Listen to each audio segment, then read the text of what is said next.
So Shannon Sharpe is in some deep stuff and it's crazy. But that had me thinking, what is the lesson in this and what can we teach ourselves as men about relationships, consent, and personal responsibility? Whether these allegations hold up or not, there's a critical lesson that everyone needs to hear. Let's unpack this. Recently, Shannon Sharpe, NFL legend and media icon, has been accused of serious allegations involving assault and privacy violations in a $50 million lawsuit. Sheesh. He's denying the claims. He's saying that this is a shakedown, obviously, especially with the controversy with the lawyer. I'm not about to get into all that right now. Neither will I tell you my personal thoughts on the matter in itself. But if y'all do want me to talk about it, comment down below and I will definitely make a video on it because I do have my thoughts. I'm not here to pass judgment. Instead, I want to focus on what young men should learn from this situation. And like I said, I'm not accusing anyone of anything. All of these things are alleged. Lesson 1. Consent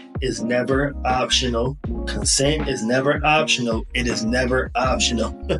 I cannot say this enough. It's an ongoing process and it's not just one agreement. You need consent every time you clap cheeks. It's not only for yours and a woman's safety. It's really because as a man, you need to hold yourself up to a higher standard. We do not want to be having sex with women that do not want to have sex with us. If we have to talk you into it, convince you, then we don't want it. We don't. And you need to be wary of women who tells you to take it anyway, because I'll guarantee you eventually that's going to lead to a trip to a place you do not want to go. To be very clear, past consent does not mean future consent. If she gave it up to you a week ago, you still need consent for next week. I'm not telling you need to write out a contract and be like, hey, on this time, on this day, do you agree to have sex with me? No, it's not like that. It's a conversation, and you can even do it in a flirty way, like, yeah, I like the way you blah, blah, blah, blah, blah. Oh, we gonna do that again this weekend? It don't have to be contractual. It don't have to be stiff. It don't have to feel forced and weird. Just incorporate that into your daily flirting with this person. If you're finding value here in any way, like, subscribe, comment, hit the notification bell, all of that, so we can keep having conversations like this. Because I only want to make you better. And the only way I can keep making you better through this content is if we get this page monetized so I can do this full time. We can keep having these conversations while you're at work, while you're on a car, blah, blah, blah, blah, whatever, let's go. The next point I have is power dynamics. I think this is very important. It's a very underrated conversation. Because when you are in a position of power and you like someone, your feelings are valid. Yeah, you do like someone. But you have to keep in mind, too, that when you are very successful and you're in charge of someone or anything like that, or you have an immense amount of power, you need to be treading lightly. And Shannon Sharpe is a prime example of what you should not do. If you are 55 years old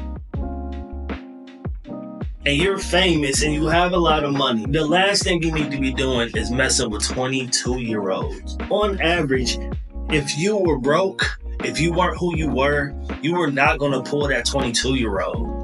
You need to be dating within your age range. You need to act your age.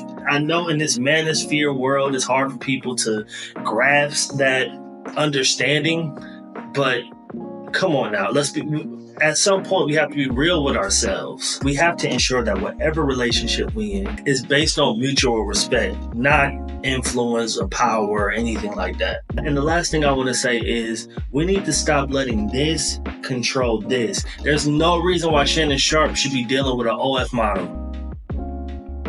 Why?